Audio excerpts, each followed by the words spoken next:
வணக்கம். ஓகே. எத்தனை பேர் வந்து இந்த சீரியல் வந்து பார்த்துருக்கீங்க?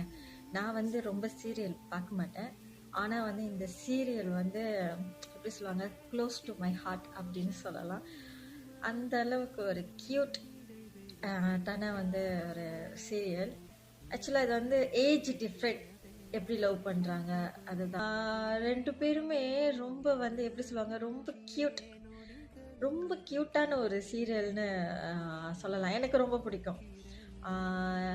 ஏன்னு கேட்டிங்கன்னா, அந்த கண்ணாலே பேசிக்கிறாங்களே, அது ரொம்ப நல்லாயிருக்கும். ரொம்ப கியூட்டா இருக்கும். எனக்கு ஆக்சுவலா இந்த ஃபுல் எபிசோட் வந்து நான் பார்த்து முடிச்சுட்டேன். எப்பயோ நான் பார்த்து முடிச்சுட்டேன். ஆனா சம்டைம் வந்து கொஞ்சம் அப்செட்டா இருந்தாலும் ஓகே. எப்படி சொல்லுவாங்க, கொஞ்சம் போரிங்கா இருந்தா எனக்கு புடிச்ச சீன் மட்டும் எடுத்து நான் பார்ப்பேன்.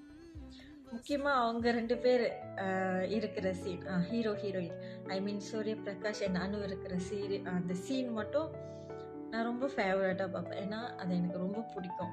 இன்னொன்று அந்த லவ் வந்து எக்ஸ்போஸ் பண்ற அந்த விதம், அந்த தவிப்பு இருக்குல்ல, அந்த அந்த லவ் சொல்ல முடியாம அந்த ஒரு தவிக்கிறது வந்து அழகா காட்டியிருப்பாங்க அந்த சீரியல்ல.